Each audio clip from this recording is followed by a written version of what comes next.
Billionaire's grocery check bounced. The supermarket was more than just a place to buy food that Saturday afternoon. It was alive, buzzing like a hive of human movement.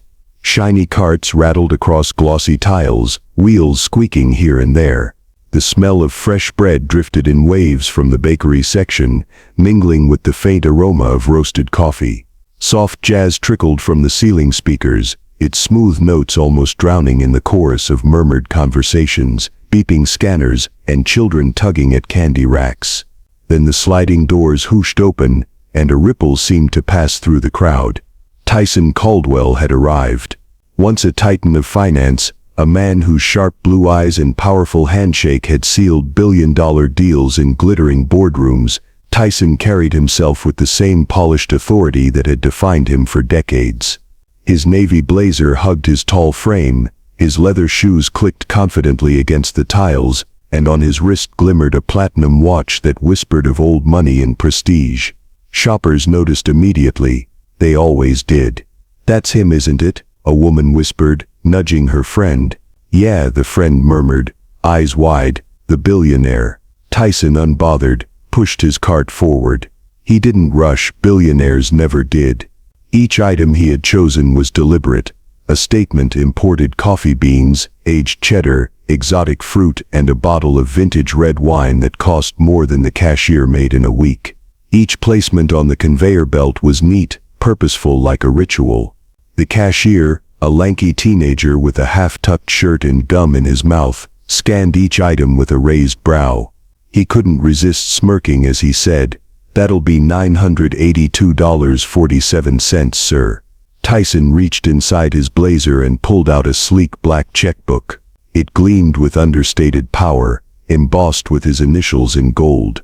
He flipped it open with steady fingers, scribbled his signature, bold, confident strokes of the pen, and tore out the check as though sealing a royal decree.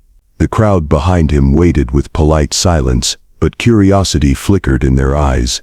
It wasn't every day you saw a billionaire pay for groceries with an actual check. The cashier took it, slid it into the machine. The gears whirred, the screen blinked. Beep, pause, a red light flashed. The cashier frowned, pulled it out, and tried again. Slower this time. The same cold message glared across the small display: insufficient funds. The boy blinked, cleared his throat, tried once more. The machine spat out the same verdict, crueler this time, like the system itself enjoyed mocking the powerful. He looked up, uncertain, then said softly, Sir, your check has bounced." Tyson froze.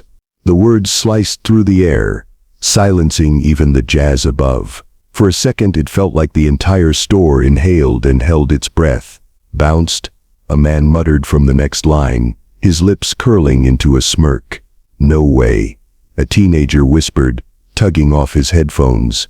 Tyson's jaw tightened. He forced a smile that didn't reach his eyes. "Run it again," he said, voice calm but low, almost pleading. The cashier obeyed. The machine whirred, blinked, and spat out the same merciless phrase, "insufficient funds." The cashier's tone grew louder now, his confidence bolstered by the watching crowd. "Sir," he said, his words deliberate, almost theatrical, "your check has bounced. There's no money in the account." Gasps erupted, laughter bubbled up in the corner. A woman raised her phone discreetly, camera angled at Tyson. Another shopper leaned over and whispered, "Isn't that the billionaire guy? How's his check bouncing?" Tyson's heart pounded against his ribs. His fingers, once steady, now trembled as he reached for another check. He scribbled, signed, handed it over quickly.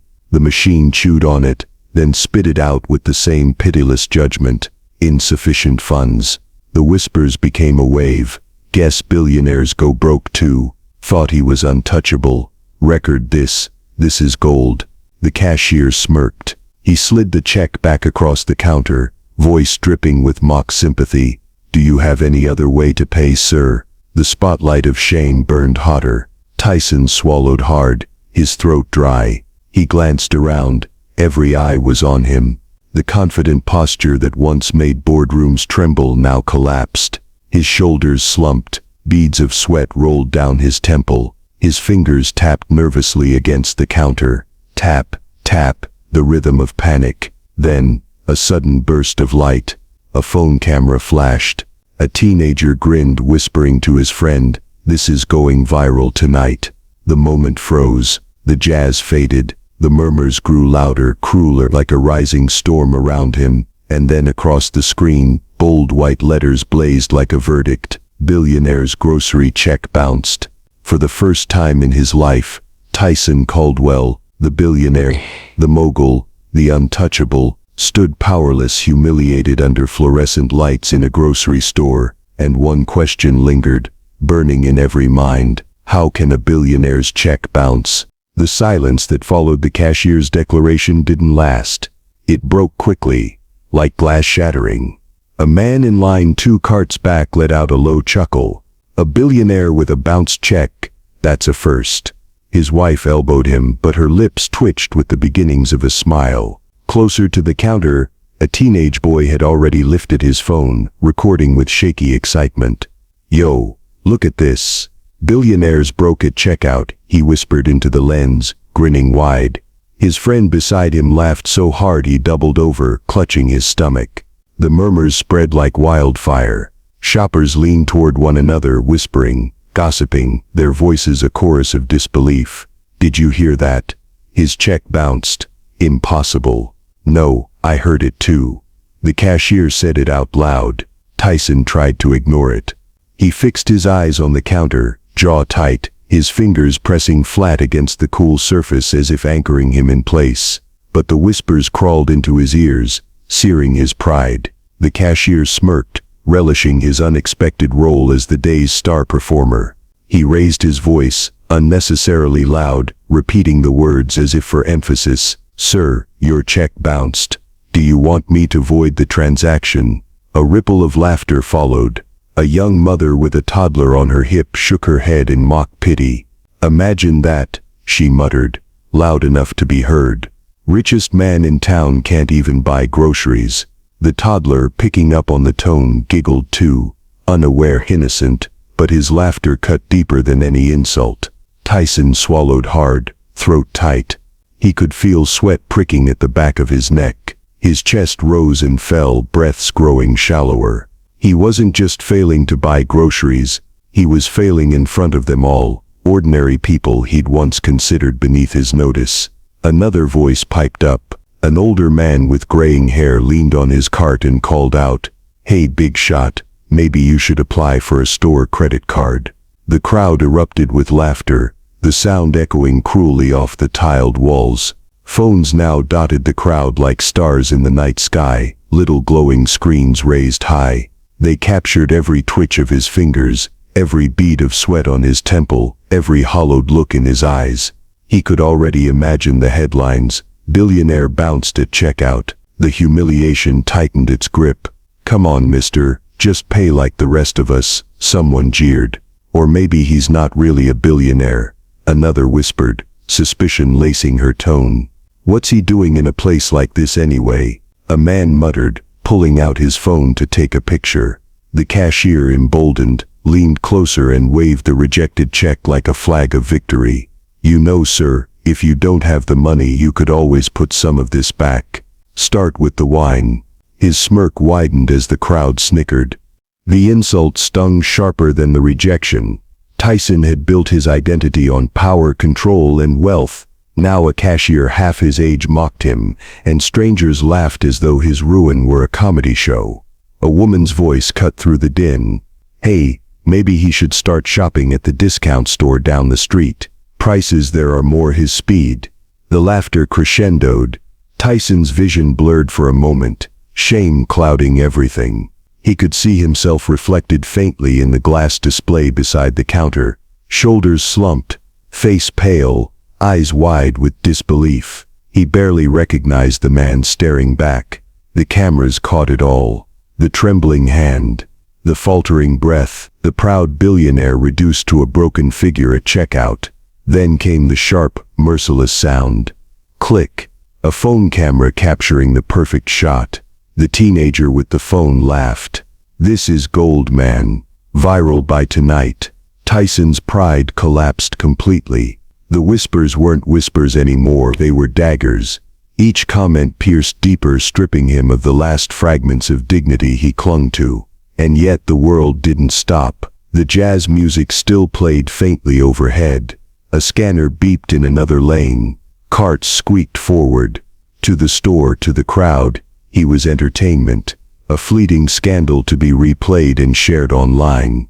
But to Tyson Caldwell, the billionaire who once commanded boardrooms and governments, this was the end of the illusion. For the first time in his life he realized the truth.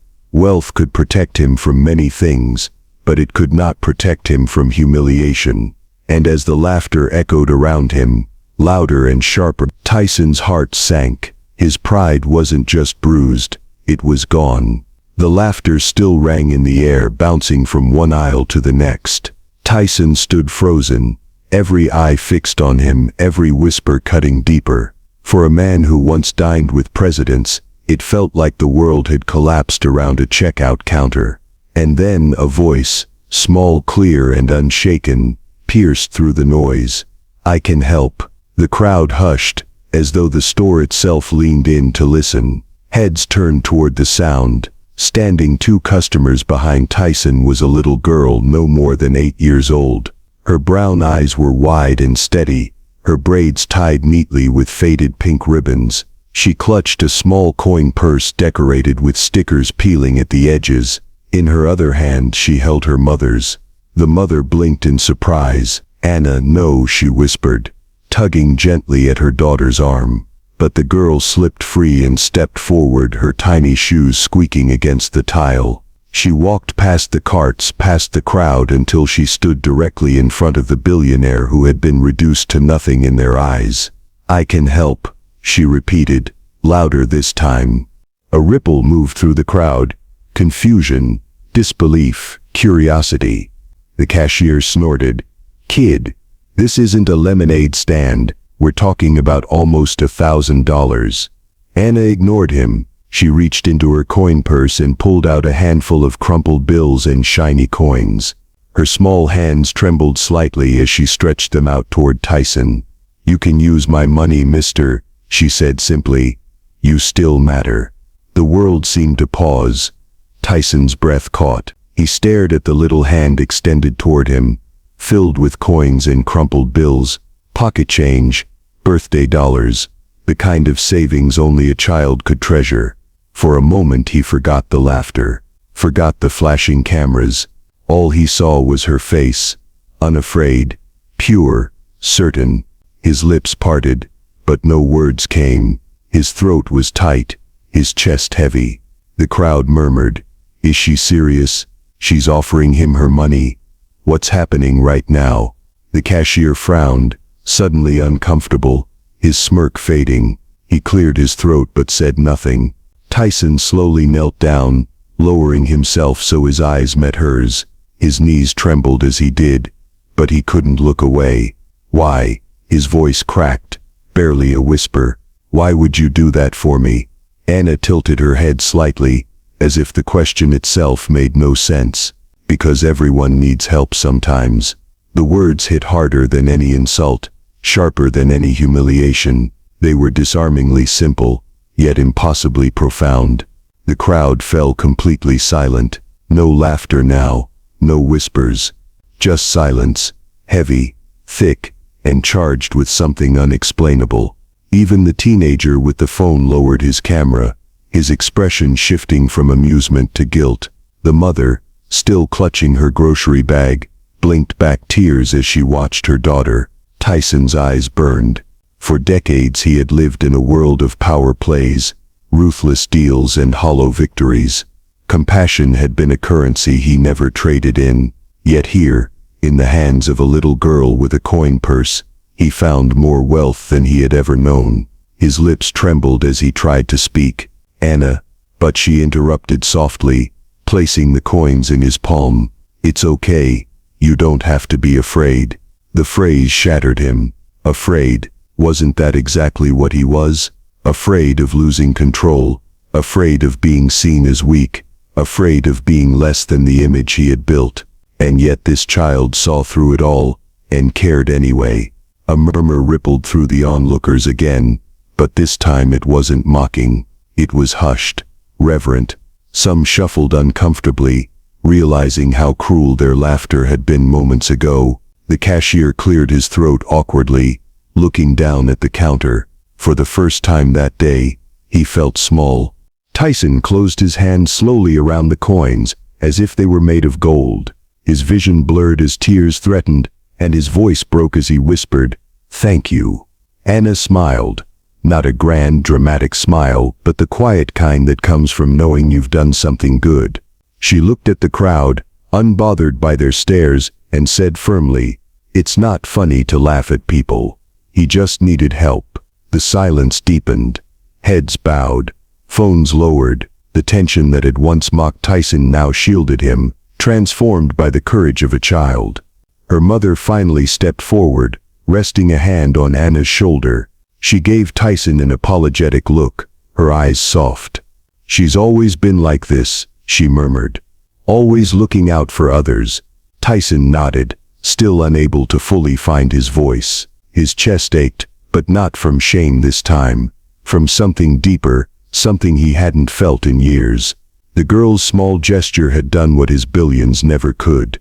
She had saved his dignity, and as the cameras captured this unexpected turn, the narrative shifted. No longer just a billionaire humiliated at checkout.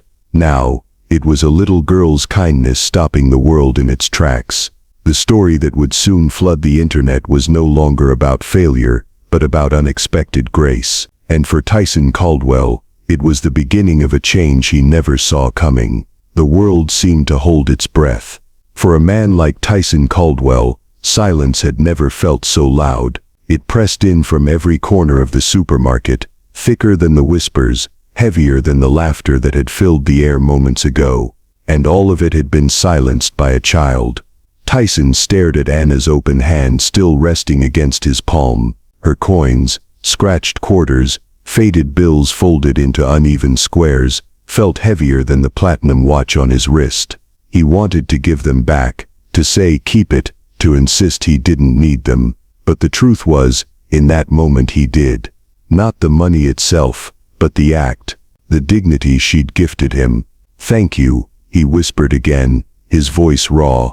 Anna tilted her head, studying him with the unflinching honesty only children possess. "Are you okay, mister?" The question pierced deeper than any insult he'd endured in that store. He had spent years convincing the world, and himself, that he was unshakable. But now, with his pride scattered across a grocery store floor, he couldn't lie to her. "No," Tyson admitted softly, his voice cracked. "I don't think I am." The cashier shifted uncomfortably, staring at the counter. The crowd, once eager to mock, now found their shoes fascinating, guilt gnawing at the edges of their hearts. The energy in the room had shifted. Anna smiled gently, her braids swaying as she nodded. "That's okay. My mommy says everyone has hard days." Her mother, still holding back with quiet caution, stepped closer and rested a hand on her daughter's shoulder. "Anna, sweetheart," she began. But Tyson lifted a hand, stopping her. "It's all right," he said, his eyes locked on the girl. She's right." He looked at Anna again, and for the first time in years, he didn't feel like a billionaire, or a mogul, or a man who had once ruled entire markets with the stroke of a pen. He felt like something he hadn't allowed himself to be in decades, human. Anna dug into her pocket and pulled out something else. A small purple stone, smooth from being rubbed over and over. She pressed it into his palm beside the coins. "This is for you too," she said, matter-of-factly. Tyson blinked, staring at it. "What is it?" "My lucky stone," she answered with a shy grin. "Whenever I feel scared I hold it. Mommy says it helps me be brave." The stone was nothing special, just a piece of polished rock a child might find at a fair or in a dollar store. But as it sat in Tyson's hand it pulsed with weight far heavier than its size. It was trust. It was innocence. It was a reminder that he wasn't alone. His throat tightened again. He curled his fingers around the stone as if it were made of gold. "Brave," he repeated quietly. He looked up at her, his eyes shimmering. "You think I can be brave?" Anna nodded without hesitation. "Of course. You just have to remember who you are when nobody's watching." The words struck him like lightning. Because who was he when nobody was watching? A man alone in a mansion, staring at the empty chair where his wife used to sit. A father who hadn't spoken to his estranged son in years. A billionaire surrounded by wealth but starved of connection. He inhaled sharply, the ache in his chest overwhelming. The crowd shifted again. Some dabbed at their eyes discreetly. A woman whispered, "That little girl, she's an angel." The cashier finally found his voice, though it was stripped of arrogance now. "Sir, do you want me to hold your items while you sort this out?" His tone was softer, almost apologetic. Tyson didn't answer. He was still staring at Anna, the stone in his hand anchoring him in a storm he hadn't realized was drowning him for years. Her mother stepped forward at last, gently pulling her daughter back. "Come on, Anna, let's not hold up the line." She gave Tyson a faint, almost embarrassed smile. "I'm sorry, she can be a little too generous sometimes." But Tyson shook his head, his voice steady for the first time since the ordeal began. "Don't apologize. She's given me more today than anyone else has in a long time." Anna's eyes sparkled at the words, and she squeezed his hand one last time before retreating to her mother's side. Tyson stood slowly, the coins and the purple stone clutched tightly in his palm. The laughter was gone now, replaced by a reverent silence. The crowd didn't mock him anymore. They looked at him differently, not as a billionaire fallen from grace, but as a man stripped bare standing on the edge of something unfamiliar yet strangely freeing. And deep inside, beneath the layers of pride and shame, a seed was planted. One planted by the kindness of a child. For Tyson Caldwell the fall wasn't over, but for the first time he felt the faintest hint of something beyond it. A chance at redemption. The supermarket felt like a blur when Tyson finally stepped outside. The stares, the whispers, the flashes of phone cameras, they clung to him like a shadow. Yet in his palm the weight of the purple stone, and the few coins grounded him. Anna skipped beside her mother holding a small grocery bag. Her laughter rang clear, light as wind chimes. It was disarming, how quickly she'd moved on, as though kindness had cost her nothing. To Tyson, it was priceless. "Sir?" Her mother's voice was hesitant, polite. She shifted the bag to her other arm. "Are you all right?" Tyson forced a faint smile. "I will be." His voice was quiet, but steadier than before. Anna looked up at him. "You can come eat with us if you're hungry," she said. "Mommy makes spaghetti." Her mother stiffened. "Anna," she gave a nervous laugh. "We don't want to bother," but Tyson cut in gently. "Spaghetti sounds perfect." The cab ride was silent except for Anna humming to herself in the back seat. Tyson stared out the window watching the city blur past, neon lights flickering, old buildings leaning into each other, families bustling along cracked sidewalks. The further they went, the more the shine of downtown faded. They stopped in front of a small brick building, weathered by time. The stairwell smelled faintly of detergent and boiled cabbage. Peeling paint curled along the door frames, and the hum of an old radiator echoed through the hall. Anna pushed the door open to their apartment. "Come in, mister." Tyson hesitated on the threshold. The space was small, just 2 rooms. The carpet was worn thin, the sofa sagged in the middle, and the kitchen was no bigger than a closet. Yet warmth radiated from the place, the kind money couldn't buy. The scent of simmering tomato sauce filled the air. A faint tune from a gospel radio station played in the corner. "Make yourself at home," her mother said, setting the groceries on the counter. She moved with practiced efficiency, her nurse scrubs folded neatly over a chair, exhaustion hidden beneath a polite smile. Tyson lowered himself onto the sofa. It groaned beneath his weight. His eyes scanned the room. On the wall hung drawings, crayon-colored houses, stick figures with big smiles, a paper with gold stars taped proudly in the center, Spelling test 100%. Anna rummaged through her backpack and spilled crayons onto the coffee table, most broken in half. She pulled out a half-finished drawing of a playground. "I'm making this for school," she announced, "but the slide is too hard to draw." Tyson leaned forward, studying it. The lines were uneven, the colors smudged, yet it was full of life. "It's beautiful," he said softly. Anna grinned. "You think so?" Even with the broken crayons, Tyson's throat tightened, especially with the broken crayons. The words surprised him. They sounded foreign on his own lips, yet they carried a weight that made Anna beam. Her mother stirred the sauce on the stove, sneaking glances at him. Finally she asked, "So, what brings a man like you to a checkout line like that?" Tyson hesitated. His instinct was to deflect, to armor himself in vague phrases. But in this tiny apartment, with crayons on the table and spaghetti simmering on the stove, pretense felt impossible. "My wife passed away 6 years ago," he admitted slowly. "Since then I've kept myself busy. Deals, travel, houses. But the truth is," he trailed off, staring at the stone still in his palm. "The truth is, I've been alone, wealthy, yes, respected, maybe, but alone." Silence hung in the air. Anna's mother turned off the burner and let the words sink in. Anna looked at him, her expression soft, far older than her years. "You don't have to be alone anymore," she said simply. The words struck like a blow and a balm all at once. They ate together at a wobbly kitchen table, its wood chipped at the edges. The spaghetti was simple: noodles, sauce, a sprinkle of cheese. But to Tyson it tasted richer than the finest steak he'd eaten in Paris. Anna talked between bites, her words spilling like a stream. She told him about school, about her best friend who'd moved away, about the way her mom worked nights at the hospital. She asked him questions too, unfiltered and direct. "Do you get lonely in your big house? Do you ever wish you could have dinner with someone every night?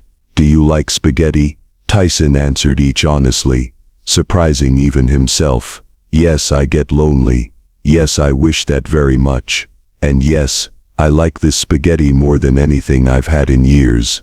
Her mother smiled faintly at that, though her eyes were sad. When dinner ended, Anna ran to her room and came back with a small box of treasures: seashells, marbles, old tickets from a carnival. She showed him each one proudly, her voice animated. Tyson listened intently, nodding, smiling, asking questions. In her stories, he saw something he hadn't known. He'd lost the simple joy of connection, and as she leaned against him, pointing out her favorite shell, Tyson realized something that made his chest ache. The laughter, the spaghetti, the broken crayons, the little girl's trust, was richer than anything his billions had ever bought. Later, as he left their apartment, the night air hit him with a chill. His driver opened the door to his sleek black car. Tyson paused, looking back up at the window where Anna's laughter still spilled faintly into the night. His phone buzzed, a message from his financial advisor. "We need to talk about your accounts, urgent." He slipped the phone back into his pocket without answering.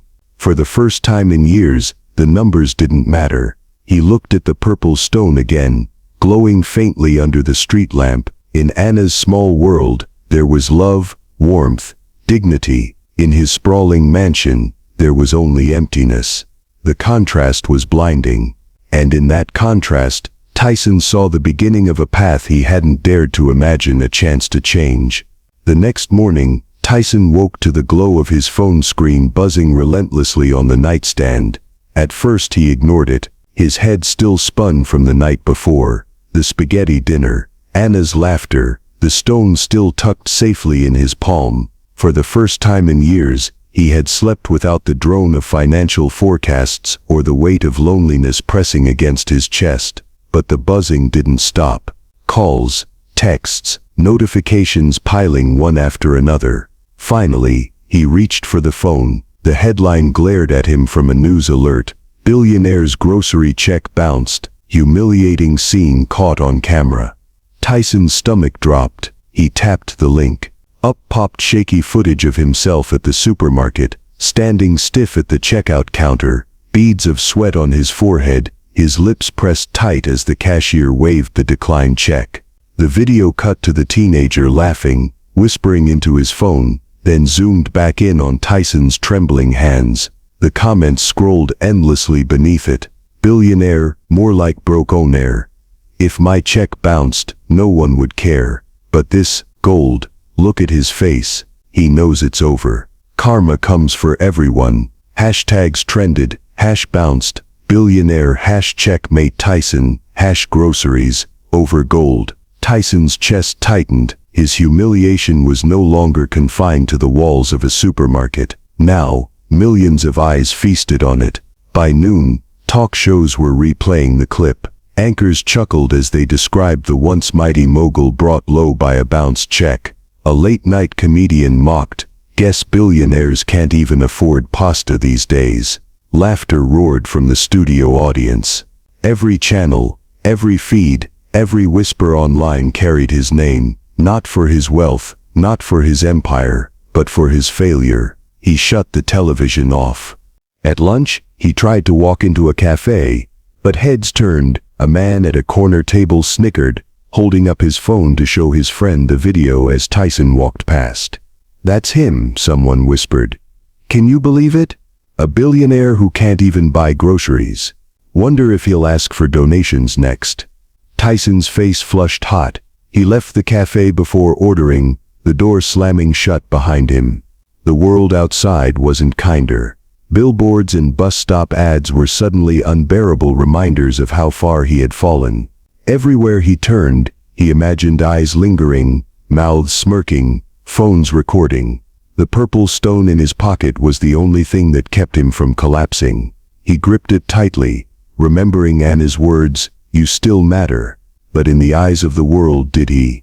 That evening, as Tyson sat in his study, staring blankly at the glow of his laptop, an email arrived. The subject line read, "We need to talk." It was from Jackson Greer, a name Tyson hadn't seen in years. Once his right-hand man in business, Jackson had left in a storm of betrayal and lawsuits, vowing to destroy Tyson's reputation one day. The email was short. "Saw your little incident. Maybe the world's finally seeing the real you. Let's talk, or I'll make sure they see even more." Tyson's heart thudded. Jackson had always been ruthless, always hungry for blood.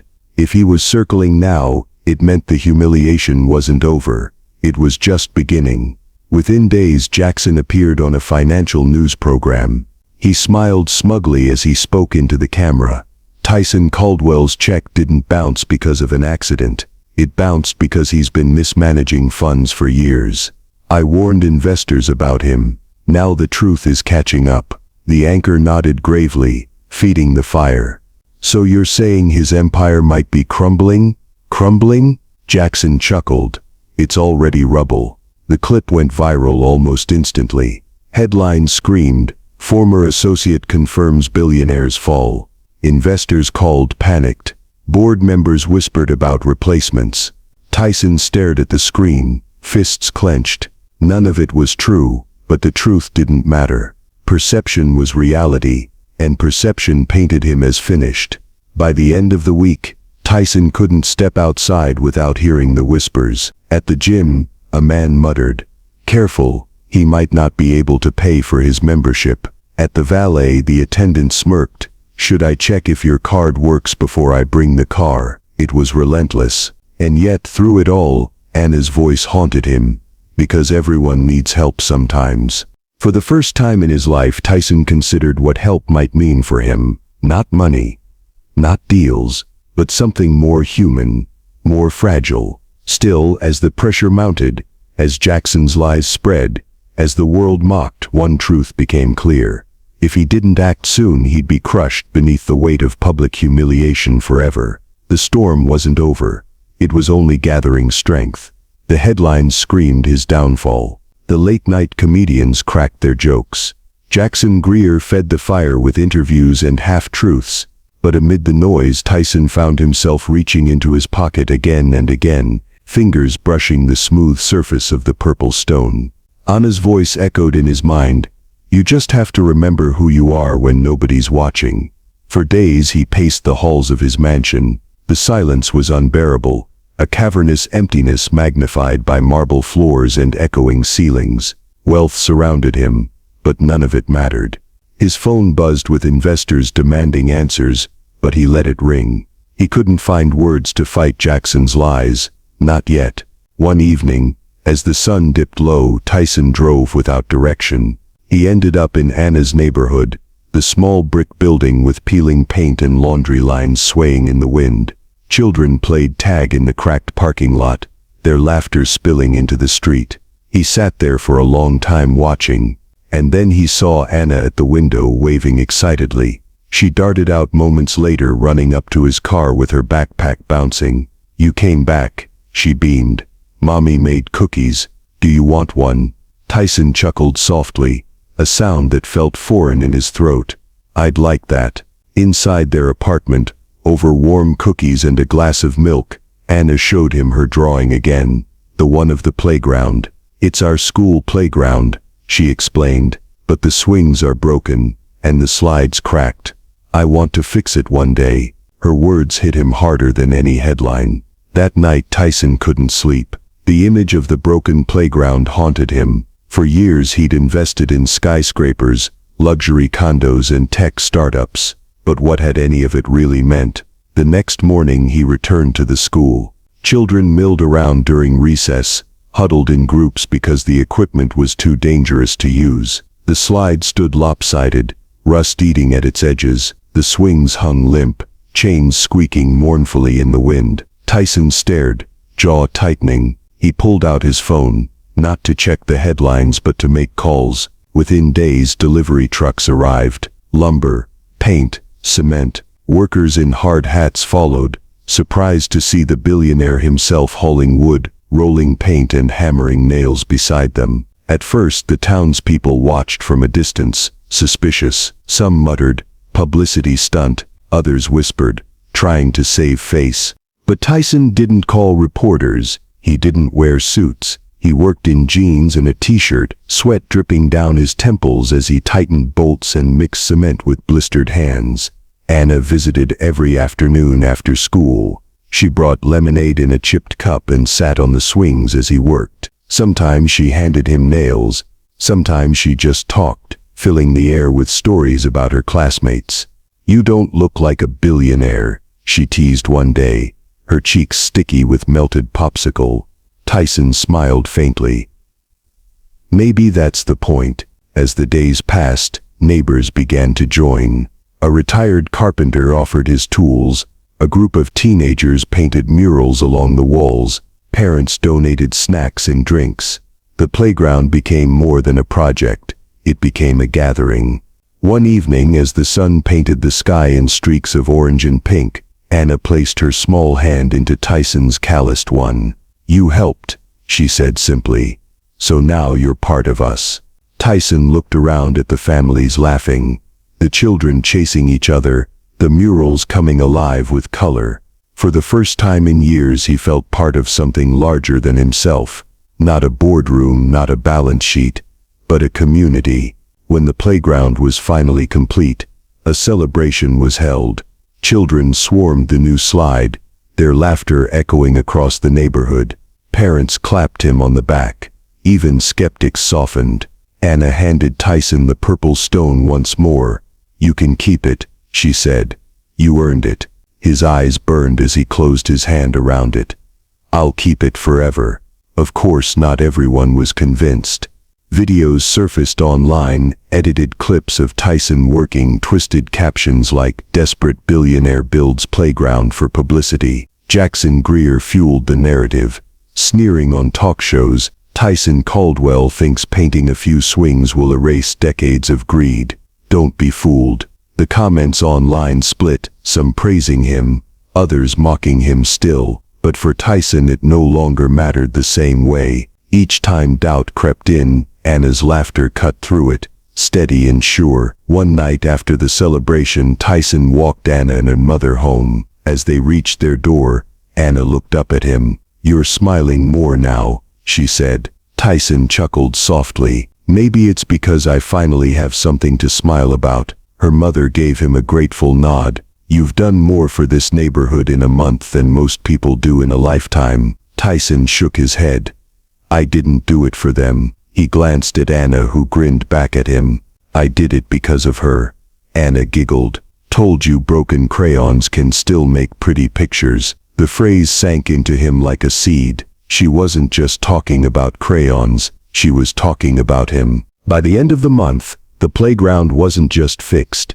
It was alive with murals, laughter, and community spirit. The people who had once mocked him now waved as he passed. Children ran up to hug him. Parents thanked him sincerely. Tyson Caldwell, once mocked as the bounced billionaire, had begun to rewrite his story. Not with wealth, but with service. The purple stone remained in his pocket, a constant reminder dignity wasn't found in fortune, but in kindness. The playground had been open for only 2 weeks when the storm struck. It began with a headline, "Billionaire's Playground a Front for Fraud." Tyson blinked at the screen in disbelief. The article claimed that the funds used for the project were stolen from a community foundation. A whistleblower had come forward, claiming Tyson was using the playground as a publicity stunt while embezzling money from charities. And the name behind the accusation, Jackson Greer. Tyson slammed the laptop shut, his pulse racing. He hadn't stolen a dime. Every penny came from his own accounts, but the accusation spread like wildfire, fueled by people eager to believe the worst. By noon, reporters crowded the playground gates. Microphones thrust forward, voices shouting, "Tyson, is it true you stole from a foundation? Are the children's smiles just part of your PR? Why should the community trust you after your check bounced?" Parents who had once thanked him now pulled their children close, whispering nervously. Murals that had been painted with love were photographed, framed as evidence of manipulation. The very place that had restored his dignity now became a symbol of suspicion. That night, vandals spray-painted across the playground wall, "Liar, fraud, fake." Tyson stood in front of it at dawn, his chest hollow. His hands trembled as he gripped the purple stone in his pocket, but even its smooth weight couldn't calm the storm raging inside. The board of one of his companies released a statement, "Until Mr. Caldwell clears his name, we are suspending his authority." Investors fled. Friends stopped answering his calls. The online mockery returned, harsher this time. "He fooled us once, but not again." Classic billionaire play. Pretend to care while robbing the poor. Lock him up. It was worse than before. Humiliation was one thing. Being branded a thief was another. For the first time, Tyson considered giving up, leaving town, disappearing. But that evening, as he sat slumped on the playground bench, Anna appeared. She held a paper bag with 2 cookies inside. "Why are you sad again?" she asked, climbing onto the bench beside him. Tyson swallowed hard, unable to meet her gaze. "Because people think I'm something I'm not." Anna frowned. "But I know you're not." He laughed bitterly. "One little girl believing me won't change the world." Anna tilted her head, her expression firm. "Maybe not, but it changes my world. And that's enough." Her certainty broke through the fog of doubt. He looked at her, truly looked.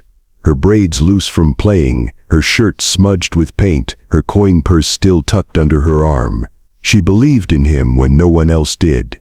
And in that belief, Tyson felt a flicker of strength. Days later, a community meeting was held in the school gymnasium. Parents, teachers, reporters, even Jackson Greer himself, gathered under fluorescent lights that buzzed overhead. Jackson stood tall at the front, his smile sharp as he spoke into the microphone. Tyson Caldwell built this playground not out of generosity, but out of greed. I have proof he diverted money from a community foundation. He thinks he can buy your trust. But you deserve the truth. Murmurs rippled through the crowd. Eyes darted toward Tyson, who sat in the front row, stone-faced. When his turn came, Tyson walked slowly to the microphone. His hands trembled, but his voice was steady. "I didn't steal from anyone," he said firmly. "Every cent came from my own accounts. I didn't build this playground to save my reputation. I built it because one little girl reminded me what it means to care. Laughter rippled from Jackson's side. A child, that's your defense. And then Anna's voice rang out. Yes. The crowd turned. Anna stood on a chair near the back, her small frame rising above the sea of adults. Her mother tried to tug her down, but Anna shook free. He didn't do it for himself, she cried. He did it for us. For me. She clutched the microphone from a startled reporter and held it tightly. When everyone laughed at him, he was sad. But I gave him my money. And you know what? He used it the right way. He fixed our playground. He didn't have to, but he did, because he cares. The gym fell silent. Her words, simple yet unshakable, cut deeper than any evidence Jackson could conjure. Parents glanced at each other, uneasy. Reporters lowered their pens. Even Jackson faltered, his smirk fading under the weight of a child's conviction. Anna climbed down from the chair, her small voice ringing one last time. Sometimes people just need help. And he helped us. That's the truth. The silence stretched, then slowly applause began. Tentative at first, then louder, until the gym thundered with it. Parents clapped. Teachers nodded. Even skeptics softened. Jackson's face darkened. He muttered something under his breath and stormed out, his plans unraveling. Tyson stood frozen, his chest tight. Tears pricked his eyes as he looked at Anna, who smiled shyly and slipped back into her mother's arms. In that moment he realized, dignity wasn't restored by wealth or by proving his innocence to the world.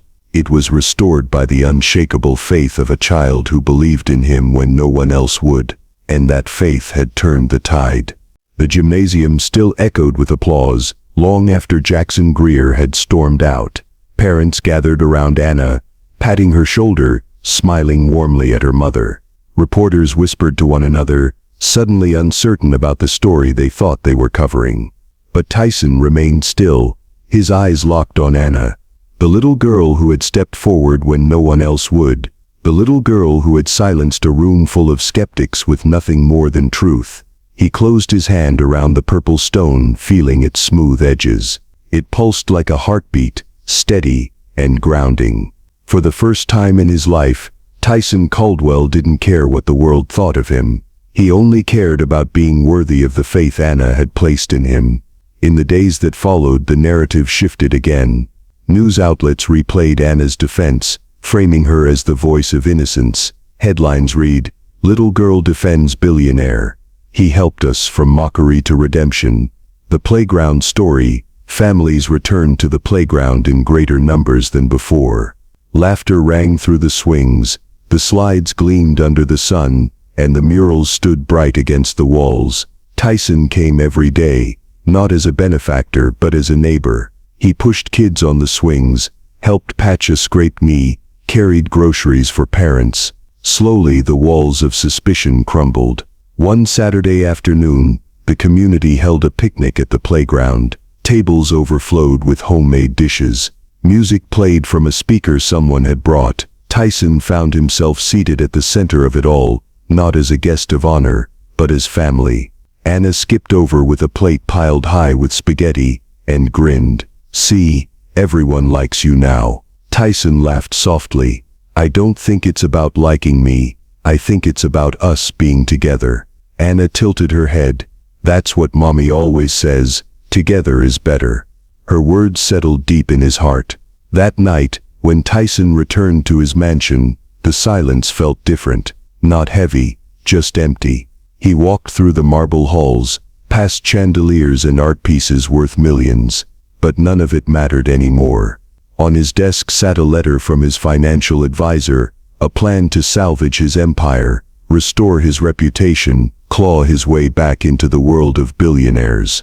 Tyson read it once, then set it aside. His gaze fell to the purple stone on the table. Slowly, deliberately, he pulled his old checkbook from the drawer, the same kind that had bounced so humiliatingly weeks ago. He tore it in half, then again and again, until the pieces lay scattered like confetti across the polished wood.